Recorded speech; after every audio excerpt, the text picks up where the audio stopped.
Good morning. Hello. Good morning, sir. Good morning, sir. Video ഒക്കെ not ചെയ്തേ.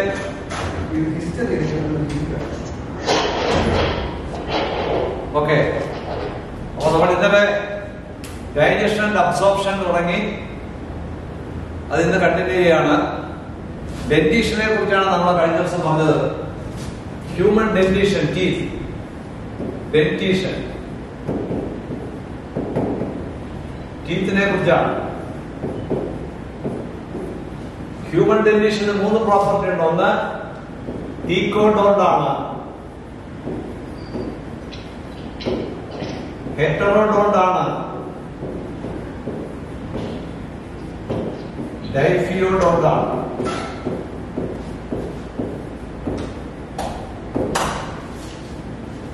Three characteristic features of human tooth. എന്താണ് ഈക്കോഡോണ്ട് എന്ന് പറഞ്ഞാൽ? Tooth എന്ന് പറയുന്നത് ജോ ബോണിലുള്ള ഒരു സോക്കറ്റിനകത്താണ് സ്ഥിതി ചെയ്യുന്നത്. Tooth kept inside socket of jaw bone. ജോ ബോണിലുള്ള ഒരു കുഴിക്കകത്ത് സോക്കറ്റ്, അതായത് ഇതാണ് നമ്മുടെ ജോ ബോൺ എങ്കിൽ, ഇത് ജോ ബോൺ ആണെങ്കിൽ ആ ജോ ബോണിൽ ഒരു കുഴി ഇങ്ങനെ കാണും. ഇത് ജോ ബോൺ, ഇതാണ് ജോ ബോൺ.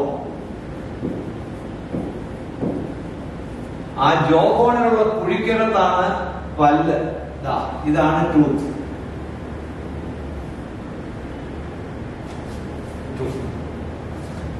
ആ ജോ ബോണുമായിട്ട് ടൂത്തിനെ ബന്ധിപ്പിച്ചിരിക്കുന്നത് എന്തുകൊണ്ടാണ്? അതിനെ ബന്ധിപ്പിച്ചിരിക്കുന്നത് കണക്റ്റീവ് ടിഷ്യൂ മെംബ്രെയിൻ ഉപയോഗിച്ചിട്ടാണ്. ഈ കാണുന്ന കുഴിയുടെ പേരാണ് തീക്ക. തീക്ക അല്ലെങ്കിൽ അതിനെ സോക്കറ്റ് എന്ന് വിളിക്കാം. മാമൽസിൽ മാത്രമാണ് ടൂത്ത് ജോ ബോണിലുള്ള സോക്കറ്റിൽ ഇറങ്ങിയിരിക്കുന്നത്. റെപ്റ്റൈൽസിന്റെയും ഫ്രോഗിന്റെയും ഫിഷസിന്റെയും ഒക്കെ ടൂത്ത് സോക്കറ്റിനകത്തല്ല. അതുകൊണ്ട് ഫിഷസിന്റെയും റെപ്റ്റൈൽസിന്റെയും ഫ്രോഗിന്റെയും ഒക്കെ ടൂത്തിനെ വിളിക്കുന്നത് അക്രോഡോണ്ടോൺ എന്നാണ്. അക്രോഡോണ്ട്. മാമൽസിൽ മാത്രമേ ഉള്ളൂ തീക്കോഡോണ്ട് ടീത്തുകൾ. തീക്കകത്താണ് ടീത്ത് സ്ഥിതി ചെയ്യുന്നത്. അങ്ങനെയാണെങ്കിൽ പല്ലിന്റെ ആ സോക്കറ്റിനകത്ത് ഇറങ്ങിയിരിക്കുന്ന ഭാഗത്തെ നമ്മൾ എന്ത് വിളിക്കും? ഇതിനെ വിളിക്കുന്ന പേരാണ് റൂട്ട്. പുറമേ കാണുന്ന പല്ലിന്റെ ഭാഗത്തെയാണ് നമ്മൾ ക്രൗൺ എന്ന് വിളിക്കുന്നത്. അപ്പോൾ പല്ലിന്റെ ക്രൗൺ മാത്രമേ നമുക്ക് കാണാൻ പറ്റത്തുള്ളൂ. റൂട്ട് എന്ന് പറയുന്നത് ആ തീക്ക അല്ലെങ്കിൽ സോക്കറ്റിനകത്ത് ഇറങ്ങിയിരിക്കുകയാണ്. ഇനി ടൂത്തിനകത്ത് ഒരു ക്യാവിറ്റി ഉണ്ട്. ടൂത്തിനകത്ത് കാണുന്ന ക്യാവിറ്റിയുടെ പേരാണ് പൾപ്പ് ക്യാവിറ്റി. ആ പൾപ്പ് ക്യാവിറ്റിക്കകത്ത് ഒരു ജെല്ലി ലൈക്ക് സബ്സ്റ്റൻസ് ഉണ്ട്. എന്താണ് ആ ജെല്ലി ലൈക്ക് സബ്സ്റ്റൻസിന്റെ പേര്? പൾപ്പ്. ഇതിന്റെ പേരാണ് പൾപ്പ്. പൾപ്പ് എന്ന് പറയുന്ന ഒരു സബ്സ്റ്റൻസ് ഉണ്ട്. ഇതാണ് പൾപ്പ്. പൾപ്പ് ക്യാവിറ്റിക്കകത്തേക്ക് ബ്ലഡ് സപ്ലൈയും ഉണ്ട്, നെർവ് സപ്ലൈയും ഉണ്ട്. ബ്ലഡ് വെസൽസും നെർവ്സും അല്ല ഈ പൾപ്പ് ക്യാവിറ്റിക്കകത്തേക്ക് പ്രവേശിക്കുന്നുണ്ട്. എന്റെ ഒരു ചോദ്യം, tooth is made up of a substance called എന്താ?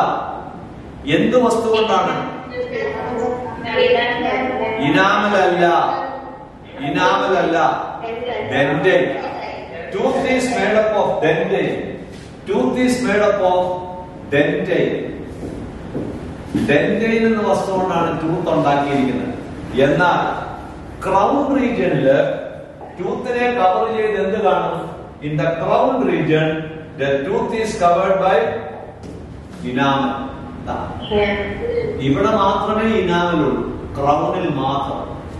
In the crown region, the tooth is covered by enamel. Enamel coating കൊണ്ടിരിക്കും. ഇതാണ് ഇനാമൽ. ക്രൗണിൽ മാത്രമേ ഉള്ളൂ ഇനാമൽ. എന്താണ് ഇനാമലിന്റെ പ്രത്യേകത? Enamel is the hardest substance in the human body. ഒരിക്കലും തേയ്മാനം ഉണ്ടാകാത്ത, വെയർ ആൻഡ് ടയറിനെ ചെറുത്തു നിൽക്കാൻ കഴിവുള്ളതാണ് ഈ ഇനാമൽ. അതുകൊണ്ട് tooth is made up of dentine. Enamel എന്ന് പറയുന്നത് ക്രൗണിനെ പൊതിഞ്ഞു കാണുന്ന കവറിംഗ് ആണ്. It prevents wear and tear. എത്ര പല്ല് തേച്ചാലും പല്ലിന് തേയ്മാനം വരത്തില്ല. എന്താഹാരം ചവച്ചരച്ച് കഴിച്ചാലും പല്ലിന് യാതൊരു തേയ്മാനവും ഉണ്ടാകത്തില്ല. കാരണം അവിടെ ഇനാമൽ കോട്ടിംഗ് ഉണ്ട്. എന്നാൽ നമ്മുടെ പല്ലിന്റെ ഇടയിൽ മധുരപലഹാരങ്ങളൊക്കെ ഇരിപ്പുണ്ട്. അതിനകത്ത് ബാക്ടീരിയ പ്രവർത്തിക്കുമ്പോൾ ആ ബാക്ടീരിയ ചില ആസിഡ് പ്രൊഡ്യൂസ് ചെയ്യും. ഈ ആസിഡ് എനാമലിനെ നശിപ്പിക്കും. അങ്ങനെ ഇനാമലിനെ ബാക്ടീരിയ പ്രൊഡ്യൂസ് ചെയ്യുന്ന ആസിഡ് നശിപ്പിക്കുമ്പോൾ ദന്തക്ഷയം ഉണ്ടാവും. ദന്തക്ഷയം എന്ത് വിളിക്കുമെന്ന് ഇംഗ്ലീഷില്? ദന്തക്ഷയത്തിന് ഡെന്റൽ കേരീസ്.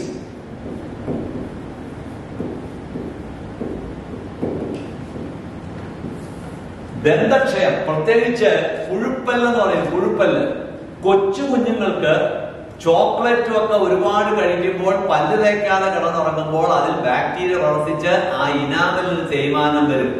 അതുകൊണ്ട് ദന്തക്ഷയം കുട്ടികളിൽ വളരെ കോമൺ ആണ്. അത് ഇനാമൽ ചീത്തയാവുന്നതാണ്.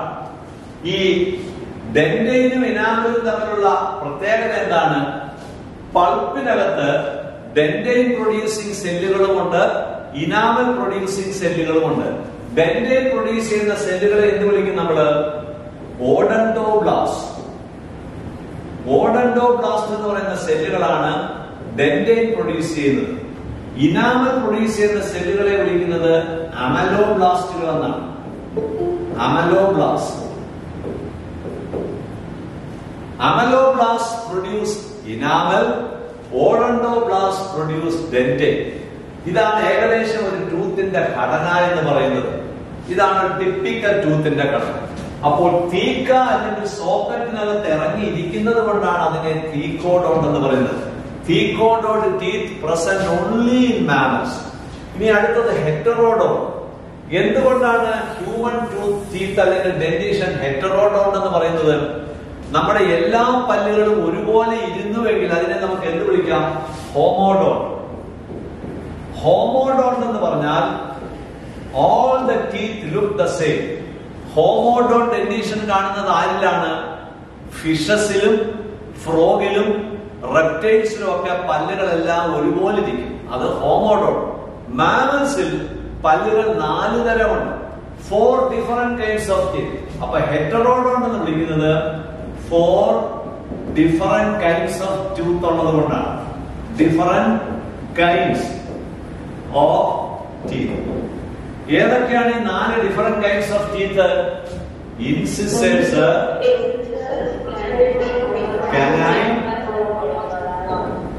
Premolar, molar. പ്രീമോളാറും മോളാറും കണ്ടാൽ ഒരുപോലെ ഇരിക്കും. ഇത് രണ്ടും വ്യത്യാസമുണ്ട്. ഈ മുമ്പിൽ കാണുന്ന ചിസിൽ പോലിരിക്കുന്ന അതാണ് ഇൻസിസർ. കൂർത്തിരിക്കുന്ന പല്ലുകളാണ് കനൈൻസ്. പ്രീമോളാർസ് മോളാർസ് പുറകിൽ കാണുന്ന. നമുക്ക് 32 പല്ലുകളുണ്ട്. എത്ര ഇൻസിസർ ഉണ്ട്? നമുക്ക് 8 ഇൻസിസർ ഉണ്ട്. നമുക്ക് 4 കനൈൻസ് ഉണ്ട്. ആകെ 12 പ്രീമോളാർസ് ഉണ്ട്. അല്ല, 8 പ്രീമോളാർസ്, 8 പ്രീമോളാർസ്, 12 മോളാർസ്, അങ്ങനെ 32. ആകെ 8 ഇൻസിസേഴ്സ്, 4 കനൈൻസ്, 8 പ്രീമോളാർസ്, 12 മോളാർസ്. ഇതില് നമ്മൾ ഏറ്റവും കൂടുതൽ ഉപയോഗിക്കുന്നത് ഏത് പല്ലുകളാണ്? നമ്മുടെ ആഹാര രീതി എങ്ങനെയാണ്?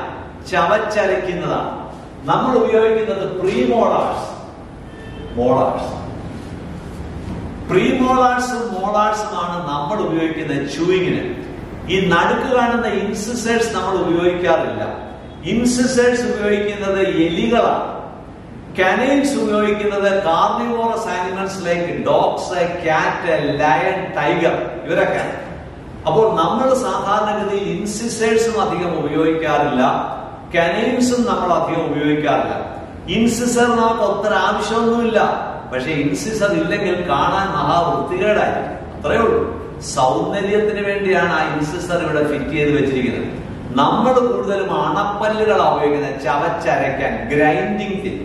അപ്പോൾ പ്രീമോളാർസും മോളാർസും എന്ന് പറയുന്നത് ഗ്രൈൻഡിങ് ടീത്ത് ആണ്. ഗ്രൈൻഡിങ്ങിനാണ് അത് ഉപയോഗിക്കുന്നത്.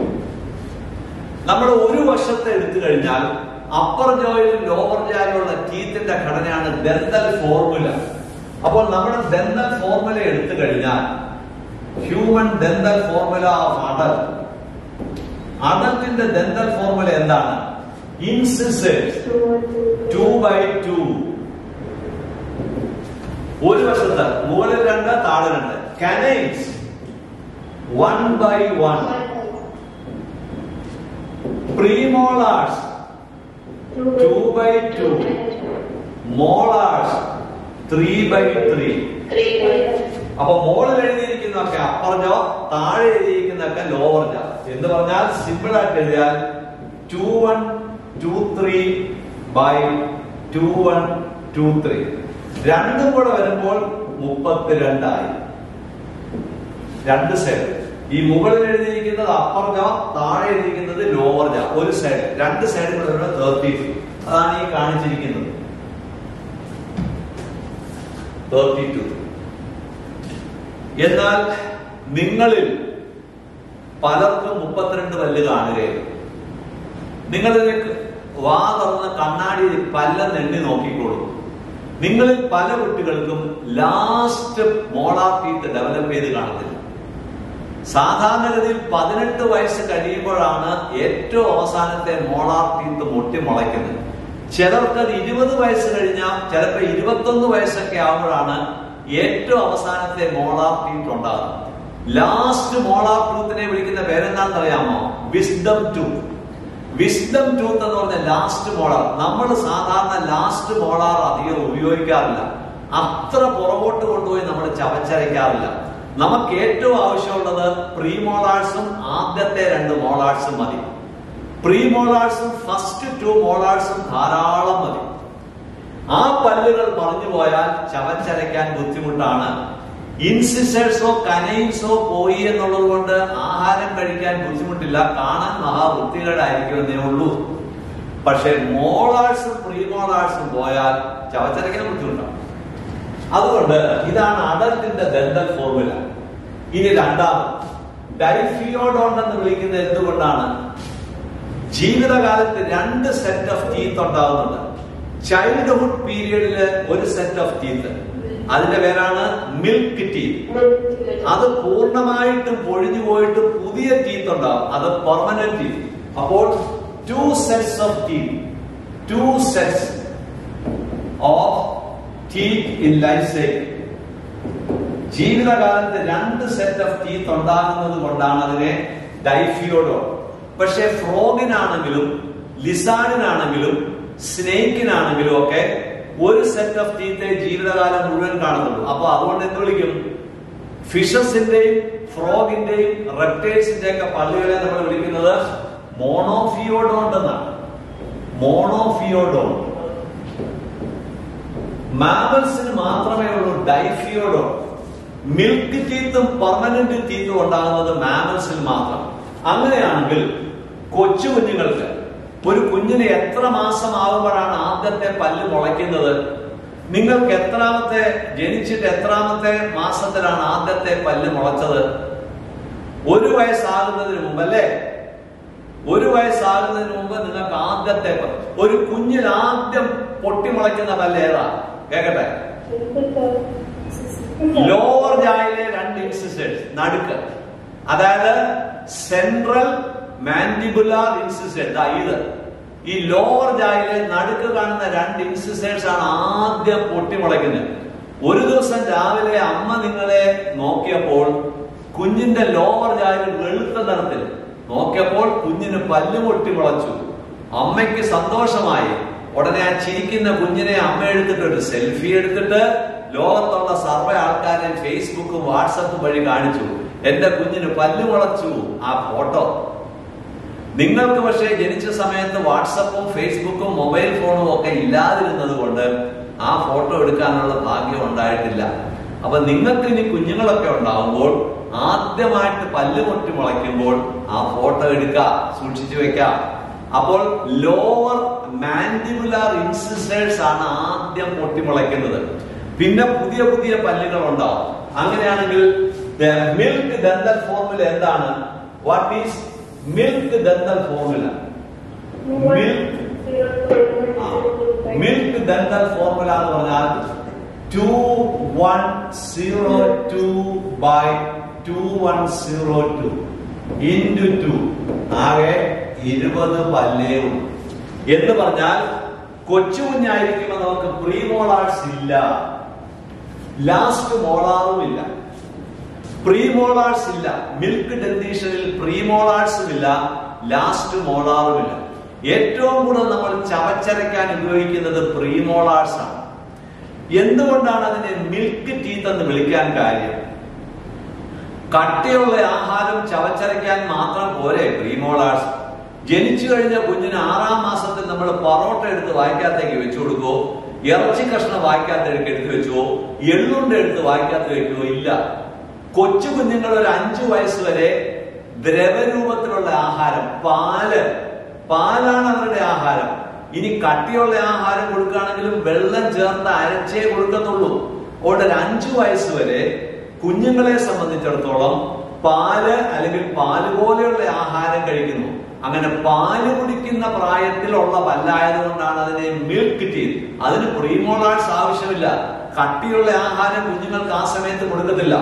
പ്രീമോളാർസ് ഡെവലപ്പ് ചെയ്ത് കഴിഞ്ഞാൽ പഴയ ടീത്തൊക്കെ പൊഴിഞ്ഞു പോയിട്ട് പ്രീമോളാർസ് ഡെവലപ്പ് ചെയ്യുമ്പോൾ കട്ടിയുള്ള ആഹാരം കൊടുക്കാം.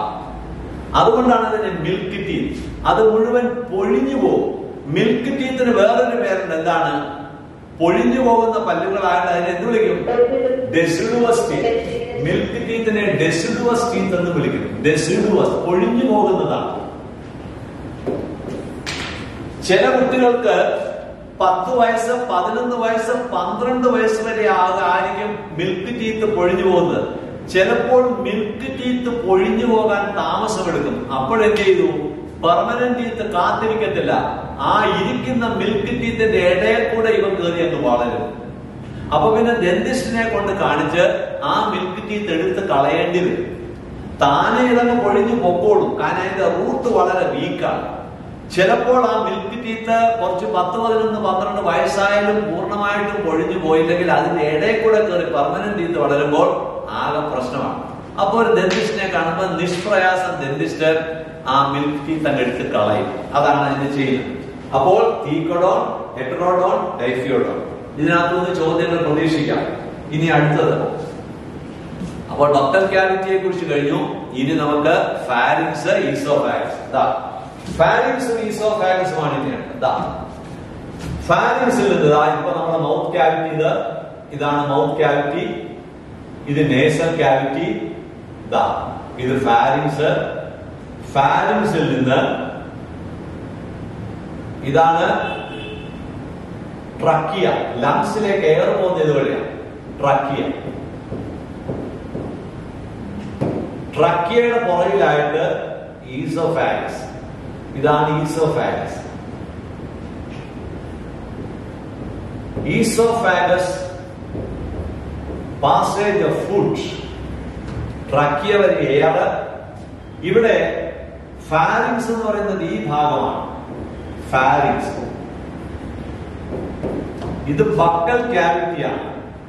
ഇത് നേസൽ ക്യാവിറ്റിയാണ്. എയർ ഇതുവഴി എടുക്കുന്നു, ഫുഡ് ഇതുവഴി എടുക്കുന്നു. ഫാരിങ്സ് ആഹാരം വിഴുങ്ങുന്ന സമയത്ത് ഒരു കാരണവശാലും ട്രക്കിയയിലേക്ക് പോകാൻ പാടില്ല. The entry of food particles into trachea is prevented by ഇവിടെ ഒരു എപ്പിഗ്ലോട്ടിസ് ഉണ്ട്. എപ്പിഗ്ലോട്ടിസ് എന്തുകൊണ്ടാണ് നിർമ്മിച്ചിരിക്കുന്നത്? മസിൽ കൊണ്ടാണോ, ബോൺ കൊണ്ടാണോ, കാർട്ടിലേജ് കൊണ്ടാണോ? എപ്പിഗ്ലോട്ടിസ് എന്ന് പറയുന്നത് എലാസ്റ്റിക് കാർട്ടിലേജ് ആണ്. Elastic cartilaginous flap. Epiglottis is made up of elastic cartilage. It prevents the entry of food particles into trachea. Esophagus എന്ത് ചെയ്യുന്നു? Esophagus diaphragm ക്രോസ് ചെയ്യുന്നു. Diaphragm ക്രോസ് ചെയ്യുന്നത് സ്റ്റൊമക്കിലേക്ക് പ്രവേശിക്കുന്നു. ഒരു ജെ ഷേപ്ഡ് സ്റ്റൊമക്. ഇതാണ് സ്റ്റൊമക്. ഒരു J shaped stomach. അപ്പോൾ ഇവിടെ ആയിട്ട് വരും ഡയഫ്രം. ഇതാണ് ഡയഫ്രം.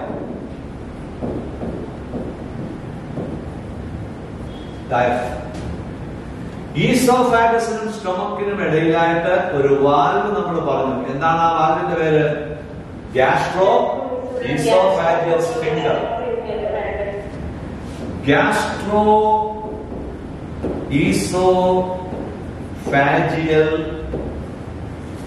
sphincter എന്നൊരു വാൽവ് that regulates the passage of food in the stomach. ആഹാരം കഴിക്കാതെ ഇരിക്കുന്ന സമയത്ത് ആ വാൽവ് അടഞ്ഞു കിടക്കും. സോളോ ചെയ്യുമ്പോൾ മാത്രമേ ആ വാൽവ് റിലാക്സ് ചെയ്യത്തുള്ളൂ, ഓപ്പൺ ചെയ്യത്തുള്ളൂ. അപ്പൊ നമ്മൾ വെറുതെ ഇരിക്കുന്ന സമയത്ത് ആ വാൽവ് അടഞ്ഞിരിക്കും. സോളോ ചെയ്യുമ്പോൾ മാത്രമേ അത് തുറക്കത്തുള്ളൂ. ഇനി സ്റ്റൊമക്കിന്റെ പൊസിഷൻ എവിടെയാണ്? അബ്ഡോമിനൽ ക്യാവിറ്റിയുടെ ലെഫ്റ്റ് സൈഡിലാണോ റൈറ്റ് സൈഡിലാണോ? Upper left. ഇതാണ് ലെഫ്റ്റ് സൈഡ്. ഇത് ലെഫ്റ്റ് സൈഡാണ്. ഇതാണ് റൈറ്റ് സൈഡ്. അപ്പൊ stomach is situated in the upper left side of the abdominal cavity below the diaphragm.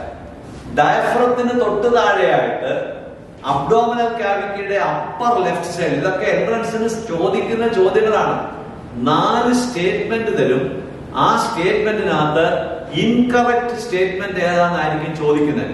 ചിലപ്പോൾ അതിനകത്ത് ഇൻകറക്റ്റ് സ്റ്റേറ്റ്മെന്റ് ഇങ്ങനെയായിരിക്കും: stomach is situated in the right upper side of the abdominal cavity. തെറ്റാണ്. Right തെറ്റാണ്, left ആണ്. കേട്ടോ, ആ റൈറ്റോ ലെഫ്റ്റോ എന്ന സംശയം വന്നാൽ 4 മാർക്ക് പോയി.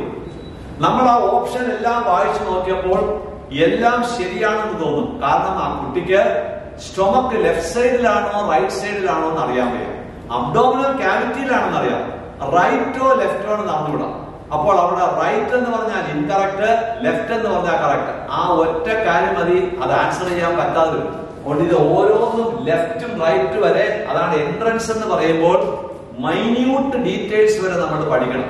സൂപ്പർഫിഷ്യൽ പഠനമാണ്. അതുകൊണ്ട് ടെക്സ്റ്റ് സെന്റൻസ് ബൈ സെന്റൻസ് വിടാതെ NCERT ആ ലെഫ്റ്റ് അവിടെ കാണുമ്പോൾ ഒരു ചുമന്ന മഷി കൊണ്ട് ആ ലെഫ്റ്റ് നിങ്ങളൊന്ന് അണ്ടർലൈൻ ചെയ്തേക്കണം. നിങ്ങൾ ആ ലെഫ്റ്റിൽ നിന്ന് അണ്ടർലൈൻ ചെയ്യുമ്പോൾ അത് നിങ്ങളുടെ ബ്രെയിനിൽ ഇംപ്രിന്റ് ചെയ്ത് കഴിഞ്ഞു. അപ്പൊ ലെഫ്റ്റ് സൈഡാണ്. അപ്പോൾ ഫുഡ് സ്റ്റൊമക്കിലേക്ക് പ്രവേശിക്കുമ്പോൾ സ്റ്റൊമക്കിനെ പല ഭാഗങ്ങളായിട്ട് ഡിവൈഡ് ചെയ്യാം. സ്റ്റൊമക്കിന്റെ ഈ സെൻട്രൽ പോർഷൻ എന്ന് പറയുന്നത് ഇതാണ്. ഇവിടെ ഈ ഫുഡ് റിസീവ് ചെയ്യുന്നത് ഫുഡ് നേരെ വന്ന് വീഴുന്ന ഈ ഭാഗത്തെ എന്ന് വിളിക്കും നമ്മള് കാർഡിയാക് സ്റ്റൊമക്. ഇതാണ് കാർഡിയാക് സ്റ്റൊമക്. Cardiac region. സ്റ്റൊമക്കിന്റെ ഒരു ഡോം ഷേപ്പ്, ഡയഫ്രത്തോട് ചേർന്ന് നിൽക്കുന്ന അപ്പർ ഡോം ഷേപ്ഡ് പോർഷൻ ഉണ്ട്. അതിന്റെ പേരാണ് fundic stomach. The main central region ആണിത്. Body, main body of the stomach. Narrow portion ഉണ്ട്, ലോവർ നാരോ പോർഷൻ. അതിന്റെ പേരാണ് പൈലോറിക് റീജിയൻ. പൈലോറിക് റീജിയൻ അല്ലെങ്കിൽ പൈലോറിക് സ്റ്റൊമക്. അപ്പോൾ ഫുഡ് നേരെ വന്ന് വീഴുന്നത് കാർഡിയാക് സ്റ്റൊമക്കിലാണ്. ഡൈജഷൻ ഒക്കെ നടക്കുന്നത് മെയിൻ ബോഡിയിലാണ്.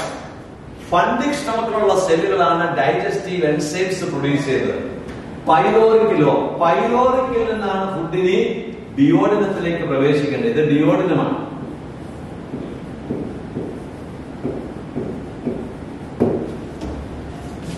സ്റ്റൊമക്ക് ഒരു ജെ ഷേപ്ഡ് സ്ട്രക്ചർ ആണ്. സ്റ്റൊമക്കിന് ഇത്രയും ഭാഗങ്ങളുണ്ട്. അപ്പർ ഡോം ഷേപ്ഡ് പാർട്ടാണ് fundic stomach. Main central body part ഉണ്ട്. Main central part. Food is received by the cardiac stomach. Lower narrow portion ആണ് പൈലോറിക് സ്റ്റൊമക്ക്. ടെക്സ്റ്റിനുണ്ട് ഇത് പടം. ഇനി സ്റ്റൊമക്കിൽ നിന്ന് ഫുഡ് ഡിയോഡിനത്തിലേക്ക് പ്രവേശിക്കുമ്പോൾ ഇവിടെ ഉണ്ട് ഒരു വാൽവ്. ആ വാൽവിന്റെ പേരാണ് pyloric sphincter. Pyloric sphincter.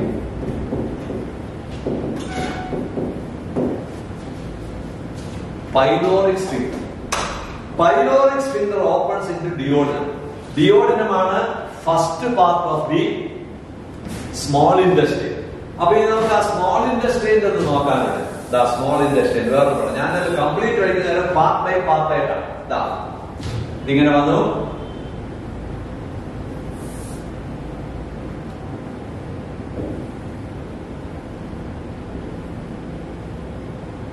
Duodenum ഇങ്ങോട്ട് വരുന്നു.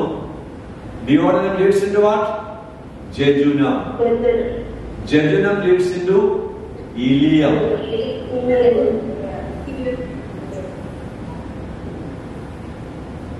അപ്പോൾ ഇത് duodenum, first part of the small industry.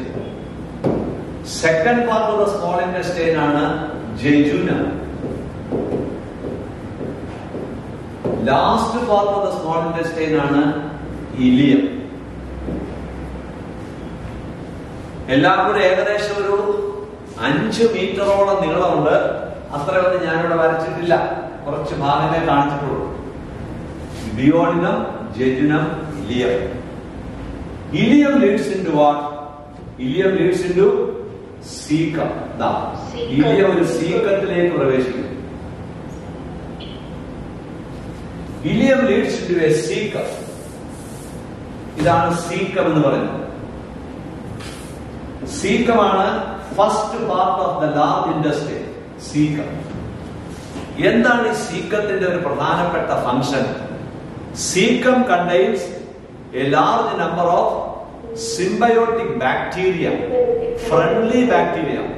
നമുക്ക് വേണ്ടി വൈറ്റമിൻ B12ഉം വൈറ്റമിൻ കെയും ഒക്കെ പ്രൊഡ്യൂസ് ചെയ്ത് സഹായിക്കുന്ന സിംബയോട്ടിക് ബാക്ടീരിയ. അപ്പൊ സീക്കം എന്ന് പറഞ്ഞാൽ it is a reservoir of symbiotic bacteria. Friendly ബാക്ടീരിയകളാണ്. They produce vitamin B12, vitamin K. നമുക്ക് വേണ്ടി വൈറ്റമിൻ B12ഉം വൈറ്റമിൻ കെയും ഒക്കെ പ്രൊഡ്യൂസ് ചെയ്യുന്ന ഫ്രണ്ട്ലി ബാക്ടീരിയകൾ സീക്കത്തിനകത്തുണ്ട്. സീക്കത്തിന്റെ ഒരു ചെറിയ ഫിംഗർ ലൈക്ക് ഔട്ട് ഗ്രോത്ത് ഉണ്ട്. ഒരു പുഴുവിനെ പോലെ ഇരിക്കുന്ന ഒരു ഔട്ട് ഗ്രോത്ത്. അതിനെ എന്ത് വിളിക്കും? Vermiform appendix. Vermiform appendix. It is a blind outgrowth of the cecum. Vermiform എന്ന് വെച്ചാൽ ആ വാക്കിന്റെ അർത്ഥം എന്താണ്? വേർമിലെ, പുഴുവിനെ പോലെ എന്നാണ് ആ വാക്കിന്റെ അർത്ഥം. അപ്പൻഡിക്സ് എന്ന് പറഞ്ഞാൽ ആ വാക്കിന്റെ അർത്ഥം എന്താണ്? അപ്പൻഡിക്സ് എന്ന് പറഞ്ഞാൽ എക്സ്ട്രാ ഫിറ്റിംഗ്. പുഴുവിനെ പോലെ ഇരിക്കുന്ന ഒരു എക്സ്ട്രാ ഫിറ്റിംഗ്.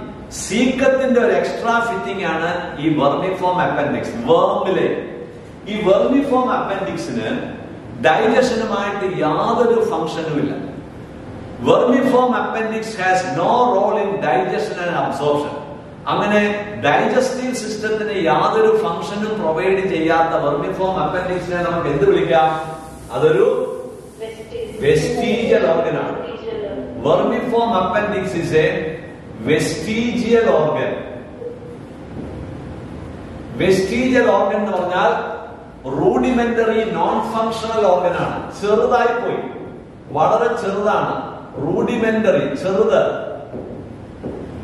നോൺ ഫങ്ഷണൽ, പ്രത്യേകിച്ച് ഒരു ഫംഗ്ഷനും ഇല്ല. ഡൈജഷനിൽ ഒരു കോൺട്രിബ്യൂഷനും വെർമിഫോം അപ്പൻഡിക്സിനില്ല. എന്നാൽ ഒരു മുയലിന്റെയോ ഒരു പശുവിന്റെയോ ആടിന്റെയോ ഇതിന്റെയൊക്കെ റാബിറ്റിന്റെ ഒക്കെ വെർമിഫോം അപ്പൻഡിക്സ് വളരെ വെൽ ഡെവലപ്ഡ് ആണ്. മോഡേൺ ഹ്യൂമൻ ബീയിങ്സിൽ മാത്രമാണ് വെർമിഫോം അപ്പൻഡിക്സിന് ഡൈജസ്റ്റനുമായിട്ട് ഒരു ബന്ധവുമില്ല. ഒരു പക്ഷേ 15 ലക്ഷം വർഷങ്ങൾക്ക് മുമ്പ് ഭൂമിയിൽ ജീവിച്ചിരുന്ന ഹോമോ എറക്ടസുകൾക്കോ അതിനും വർഷങ്ങൾക്ക് മുമ്പ് ജീവിച്ചിരുന്ന ആസ്ട്രാലോപിത്തീക്കസുകൾക്കോ ഹോമോ ഹാബിലിസുകൾക്കോ ഒരുപക്ഷെ നിയാൻഡ്രത്താൽ മനുഷ്യനോ ഒക്കെ വെർമിഫോം അപ്പൻഡിക്സ് വളരെ വെൽ ഡെവലപ്ഡ് ആയിരുന്നിരിക്കാം. മോഡേൺ മനുഷ്യൻ വന്നപ്പോൾ വെർമിഫോം അപ്പൻഡിക്സ് ചുരുങ്ങി ചെറുതായി. അങ്ങനെയാണെങ്കിൽ എന്തുകൊണ്ടായിരിക്കും വെർമിഫോം അപ്പൻഡിക്സ് വെസ്റ്റീജിയൽ ആയത്? ആദ്യ മനുഷ്യനും ഒക്കെ കായ്കനികളും ഒക്കെ തിന്ന് കുക്ക് ചെയ്യാത്ത റോ ഫുഡാ കഴിച്ചുകൊണ്ടിരുന്നത്. മൃഗങ്ങളെ പോലെ പ്രകൃതിയിൽ നിന്ന് കിട്ടുന്നത് അതുപോലെ കഴിച്ചുകൊണ്ടിരുന്ന കാലത്ത് അങ്ങനെയുള്ള ഫുഡ് ഡൈജസ്റ്റ് ചെയ്യാൻ വെർമിഫോം അപ്പൻഡിക്സ് സഹായിച്ചു. മോഡേൺ മാൻ എങ്ങനെയാണ്? കുക്ക്ഡ് ഫുഡാണ്. മനുഷ്യൻ തീ കണ്ടുപിടിച്ചപ്പോൾ ആഹാരം കുക്ക് ചെയ്യാൻ തീരുമാനിച്ചു. ഇന്ന് നമ്മൾ കഴിക്കുന്നത് കുക്ക്ഡ് ഫുഡാണ്, പ്രോസസ്ഡ് ഫുഡാണ്. അങ്ങനെ കുക്ക്ഡ് ആൻഡ് പ്രോസസ്ഡ് ഫുഡ് കഴിക്കുന്ന സ്വഭാവം വന്നപ്പോൾ വെർമിഫോം അപ്പൻഡിക്സിന് പണിയില്ലാതായി. റോ ഫുഡ് കഴിക്കുന്ന RAW റോ ഫുഡ് കഴിക്കുന്ന, അതുകൊണ്ടാണ് മൃഗങ്ങൾക്ക് അത് വെൽ ഡെവലപ്ഡ് ആണ്, മറ്റ് മാമൽസിന് അത് വെൽ ഡെവലപ്ഡ് ആണ്. മനുഷ്യൻ വന്നപ്പോൾ വെസ്റ്റീജിയൽ ആയത് മനുഷ്യന്റെ ഫുഡ് ഹാബിറ്റിൽ വന്ന മാറ്റം കൊണ്ടാണ്. എന്നാൽ വെർമിഫോം അപ്പൻഡിക്സിന് ഡൈജഷനിൽ ബന്ധമില്ലെന്നേ ഉള്ളൂ, വേറൊരു ഫംഗ്ഷൻ അതിനുണ്ട്. എന്താണെന്നറിയാമോ? ആർക്കെങ്കിലും പറയാം? Vermiform appendix is a role in immunity. അതൊരു സെക്കൻഡറി ലിംഫോയിഡ് ഓർഗൻ ആണ്. Vermiform appendix functions as a secondary lymphoid organ. ഇമ്മ്യൂണിറ്റിയിൽ അതിനൊരു പങ്കുണ്ട്. ഡൈജഷനിൽ യാതൊരു ഫംഗ്ഷൻ ഇല്ല. ഇപ്പൊ ഡൈജസ്റ്റീവ് സിസ്റ്റത്തെ സംബന്ധിച്ചിടത്തോളം അതൊരു വെസ്റ്റീജിയൽ ഓർഗൻ ആണ്. പക്ഷേ vermiform appendix is a secondary lymphoid organ. It has a role in immunity. ഇനി ഈ സീക്കത്തിൽ നിന്ന് ചിലപ്പോൾ ചില ആളുകളുടെ വെർമിഫോം അപ്പൻഡിക്സ് അങ്ങ് വലുതാവും, അതിന് ഇൻഫ്ലമേഷൻ ഉണ്ടാവും. വെർമിഫോം അപ്പൻഡിക്സിന് ഇൻഫ്ലമേഷൻ വന്നാൽ ആ അവസ്ഥയുടെ പേരെന്താ?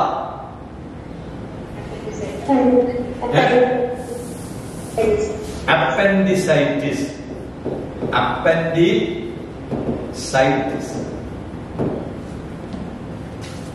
ഏതെങ്കിലും ഒരു വാക്ക് ITIS അവസാനിച്ചാൽ, TIS അവസാനിച്ചാൽ എന്റെ അർത്ഥം എന്താ? ഇൻഫ്ലമേഷൻ, നീര് വന്ന് വീർക്കുക.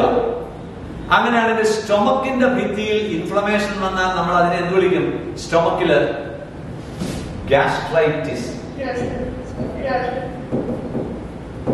നമ്മുടെ കണ്ണിന്റെ കൺജങ്ക്റ്റൈവയിൽ ഇൻഫ്ലമേഷൻ, ബാക്ടീരിയ നമ്മളെ ഇൻഫെക്ട് ചെയ്ത് നമ്മുടെ കൺജങ്ക്റ്റൈവയിൽ ഇൻഫ്ലമേഷൻ വന്നാൽ എന്ത് വിളിക്കും?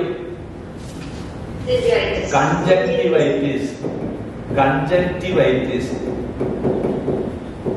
നമ്മുടെ സ്കിന്നിനകത്ത് ഇങ്ങനെ തടിപ്പ് വന്നു, ഇൻഫ്ലമേഷൻ. സ്കിന്നിൽ ഇൻഫ്ലമേഷൻ വന്നാൽ എന്ത് വിളിക്കും അതിനെ? ഡെർമറ്റൈറ്റിസ്. ഡെർമറ്റൈറ്റിസ്.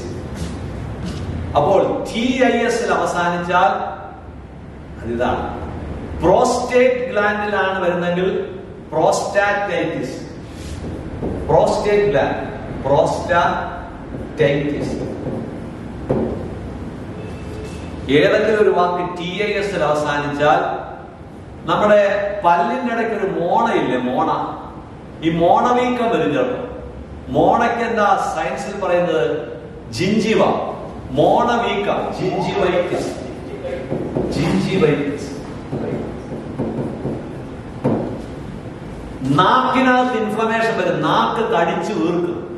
നാക്കിന് എന്താ വിളിക്കുന്നത്? ഗ്ലോസ. ഗ്ലോസ എന്ന് വെച്ചാൽ നാക്ക്, ഗ്ലോസിറ്റിസ്. അപ്പം നിങ്ങൾ അടുത്ത വർഷം MBBS ക്ലാസ്സിൽ ചെല്ലുമ്പോൾ ഈ ടേമുകളൊക്കെ പഠിക്കും, ഒരുപാട് പഠിക്കും. ഓവറിയുടെ ഇൻഫ്ലമേഷൻ എന്ന് വിളിക്കും, ഇൻഫ്ലമേഷൻ ഓഫ് ഓവറി. അറിയാമോ? ഇൻഫ്ലമേഷൻ ഓഫ് ഓവറി എന്ന് വിളിക്കുന്നു ഊഫോറൈറ്റിസ്.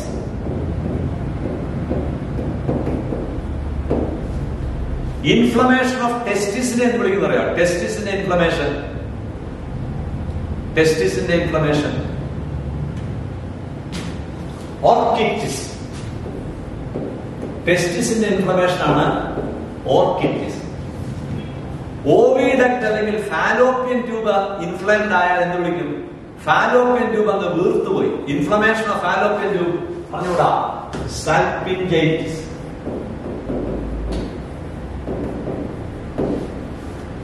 യൂട്രസിന്റെ ഇന്നർ ലെയർ ആയ എൻഡോമെട്രിയത്തിൽ ഇൻഫ്ലമേഷൻ വന്നാൽ എന്ത് വിളിക്കും അതിനെ? Inflammation of endometrium, endometritis.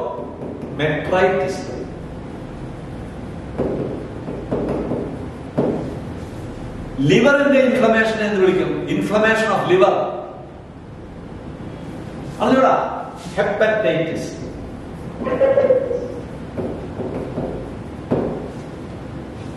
Large intestine, കോളന്റെ ഇൻഫ്ലമേഷൻ എന്ന് വിളിക്കും? കൊളോണൈറ്റിസ്.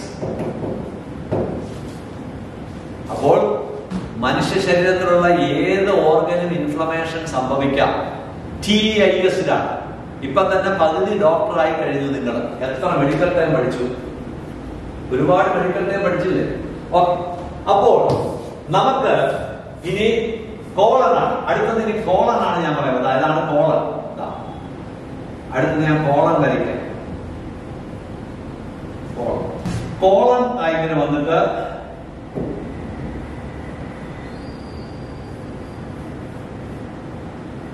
കോളനിൽ ഇങ്ങനെ സാക്കുലേഷൻസ് കാണാം.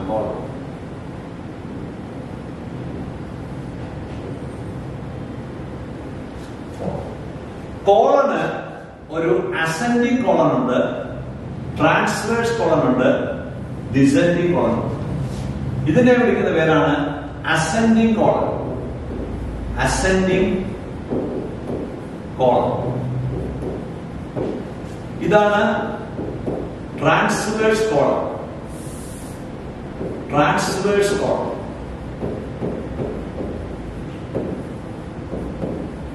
ഇതാണ് ഡിസെൻഡിങ് കോളൻ.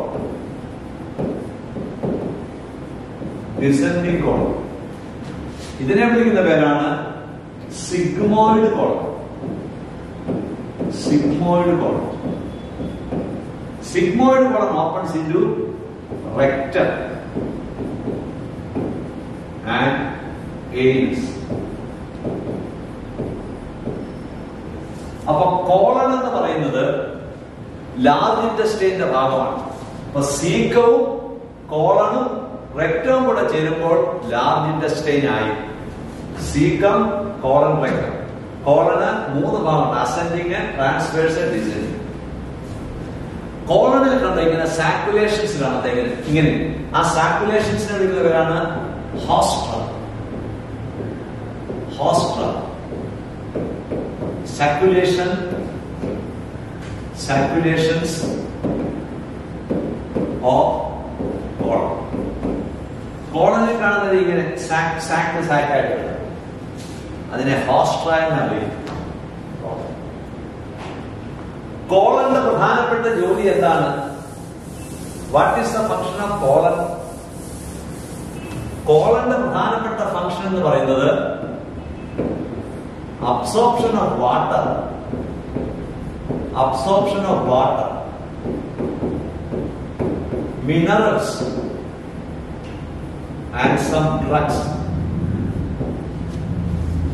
അൺഡൈജസ്റ്റഡ് വേസ്റ്റിൽ നിന്ന് ധാരാളം വാട്ടർ അബ്സോർബ് ചെയ്യുമ്പോൾ അൺഡൈജസ്റ്റഡ് വേസ്റ്റ് ഹാർഡാവും. അങ്ങനെ ഹാർഡായിട്ടുള്ള അൺഡൈജസ്റ്റഡ് വേസ്റ്റിനെ നമ്മൾ ഫീസസ് എന്ന് വിളിക്കും. എന്ന് പറഞ്ഞാൽ കോളനിലാണ് ഫീക്കൽ ഫോർമേഷൻ. ഫോർമേഷൻ ഓഫ് ഫീസസ് നടക്കുന്ന കോളനിലാണ്. Formation of ഫീസസ്. അങ്ങനെ കോളനിൽ ഫീസസ് ഉണ്ടായിക്കഴിഞ്ഞാൽ കോളനിൽ നിന്ന് ആ ഫീസസിനെ റെക്ടത്തിലേക്ക് തള്ളി മാറ്റാം. അപ്പോൾ ഫീസസിന് ചുറ്റും മ്യൂക്കസ് സെക്രീറ്റ് ആണ്. അങ്ങനെ മ്യൂക്കസ് സെക്രീറ്റ് ചെയ്യുമ്പോൾ ഫീസസ് ലൂബ്രിക്കേറ്റഡ് ആവും. അപ്പോൾ അതിനെ മൂവ് ചെയ്ത് ഇങ്ങോട്ട് കൊണ്ടുവരാം. അപ്പോൾ സെക്രീറ്റ്സ് മ്യൂക്കസ്. അപ്പൊ മ്യൂക്കസ് ഫീസസിനെ ലൂബ്രിക്കേറ്റ് ചെയ്യുന്നു. ഇനി റെക്ടത്തിന്റെ ജോലിയാണ് ടെമ്പററി സ്റ്റോറേജ്. അപ്പൊ rectum is concern with rectum temporary storage. Temporary storage of ഫീസസ്.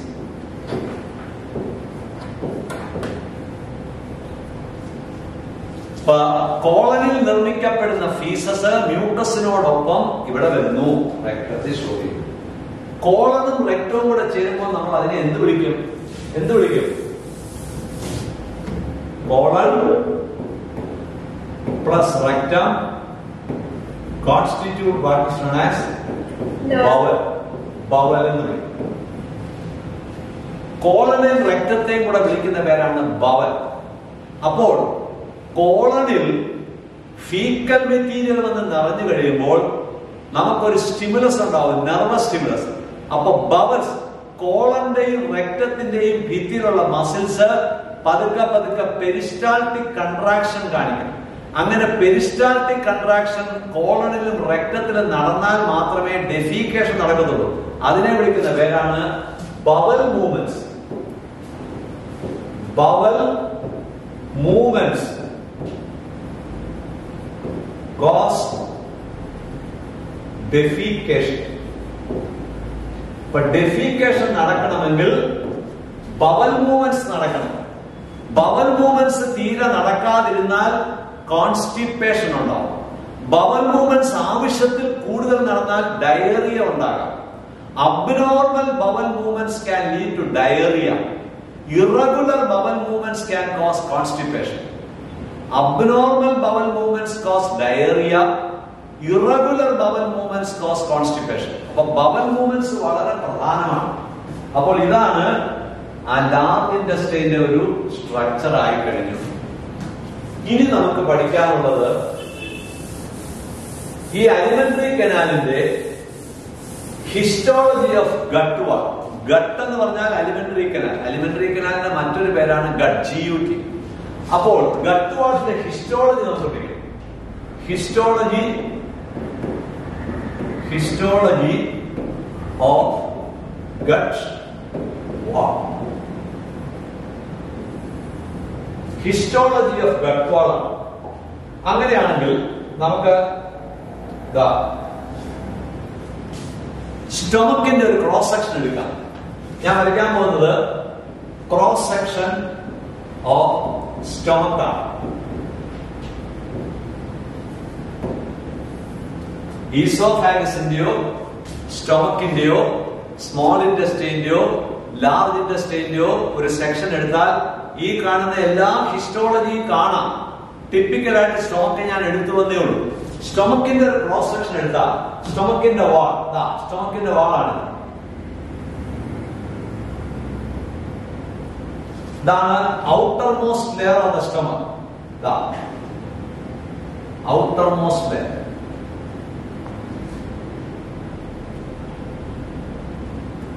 Outermost layer of സ്റ്റൊമക്കിനെ നമ്മൾ വിളിക്കുന്ന പേരെന്താണ്? സിറോസ. ഇതാണ് സിറോസ. സിറോസയാണ്.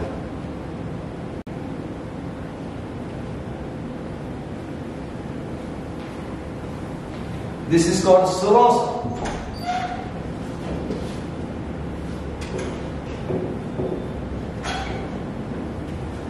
Cirrhosis എന്ന് പറഞ്ഞാൽ യഥാർത്ഥത്തിൽ എന്താ? Cirrhosis is the outermost layer formed of mesothelium.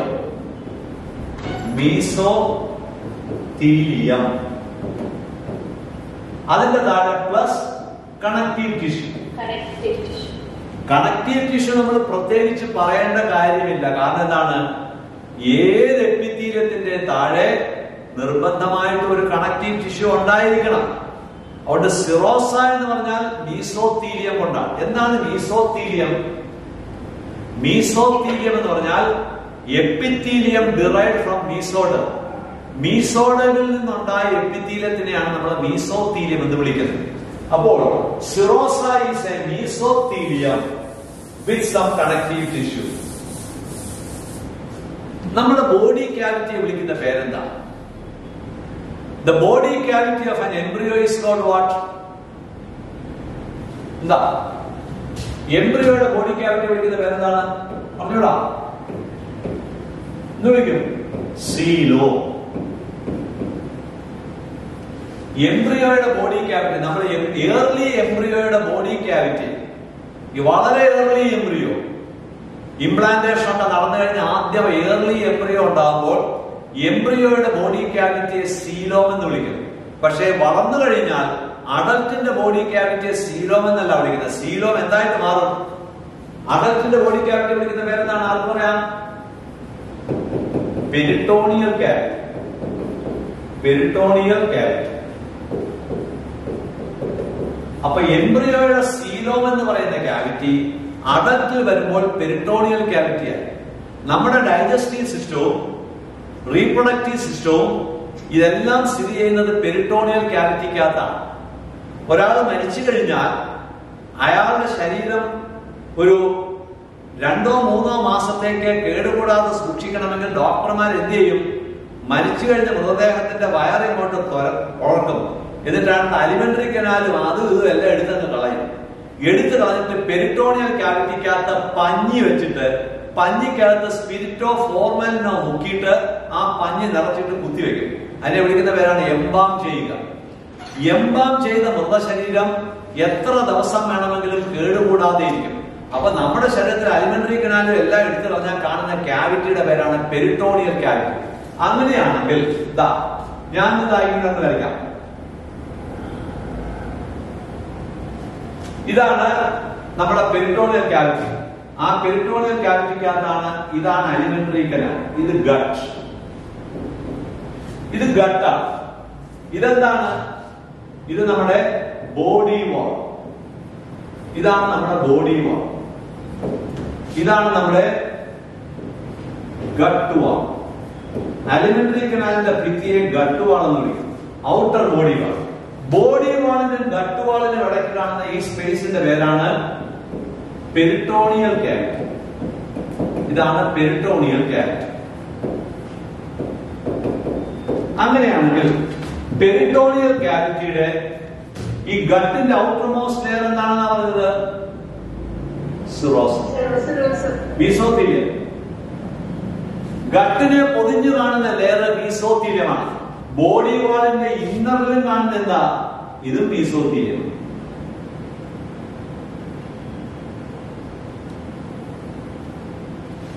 ഇത് രണ്ടും മീസോത്തീലിയം. ഇത് മീസോത്തീലിയം,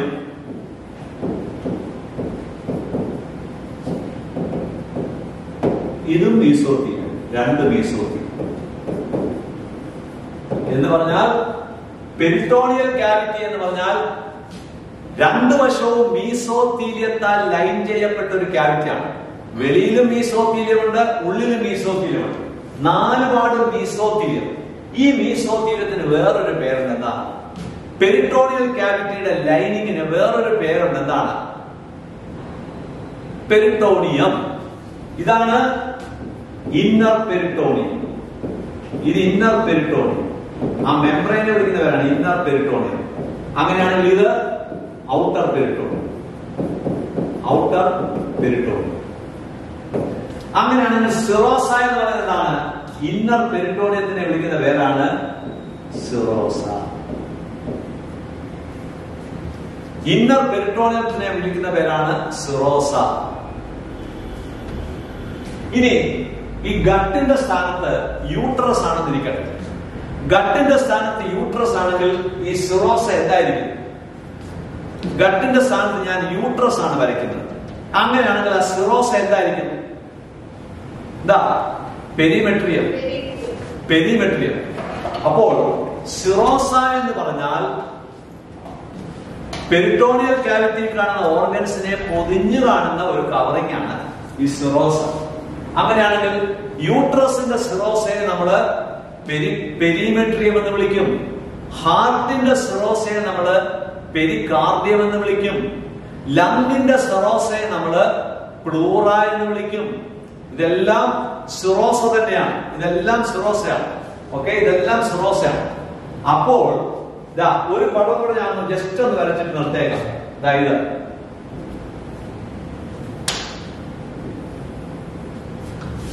ഒരു ചെറിയ ഡയഗ്രം. ഞാൻ ഈ വരച്ചിരിക്കുന്നത് കിഡ്നിയാണ്. ഈ കാണുന്നത് കിഡ്നിയാണ്. എന്താണ് കിഡ്നിയുടെ പ്രത്യേകത? കിഡ്നി പെരിട്ടോണിയൽ ക്യാവിറ്റിക്കുള്ളിലാണോ വെളിയിലാണോ? എന്താ? Kidney is outside the peritoneal cavity. Kidney peritoneal ക്യാവിറ്റിക്ക് വെളിയിലാണ്. അങ്ങനെയാണ് കിഡ്നിയുടെ ഔട്ടർ കവറിങ്ങിനെ സിറോസ എന്ന് വിളിക്കുന്നില്ല. കിഡ്നിയുടെ ഔട്ടർ കവറിങ്ങിനെ വിളിക്കുന്നത് എന്താണ്? അഡ്വെന്റീഷ്യ. സിറോസ എന്ന് പറഞ്ഞാൽ mesothelium plus connective tissue. Adventitia എന്ന് പറഞ്ഞാൽ കണക്റ്റീവ് ടിഷ്യൂ ഓൺലി. കവറിങ്ങിൽ കണക്റ്റീവ് ടിഷ്യൂ മാത്രമേ ഉള്ളെങ്കിൽ അതിനെ അഡ്വെന്റീഷ്യ എന്ന് പറയും. കണക്റ്റീവ് ടിഷ്യൂടെ മീസോത്തീലിയം ഉണ്ടെങ്കിൽ അതിനെ സിറോസ എന്ന് വിളിക്കണം. അപ്പോൾ ഗട്ടിന് വെളിയിൽ സിറോസയുണ്ട്, യൂട്രസിന് വെളിയിൽ സിറോസയുണ്ട്, ഇതിനൊക്കെ വെളിയിൽ സിറോസയാണ് കാണുന്നത്. അപ്പോൾ സിറോസ എന്ന് പറഞ്ഞാൽ മീസോത്തീലിയമാണ്. അപ്പോൾ അത് അറിഞ്ഞിരിക്കുക. ബാക്കി നമുക്ക് അടുത്ത ക്ലാസ്സിൽ കണ്ടിന്യൂ ചെയ്യാം. Thank you very much.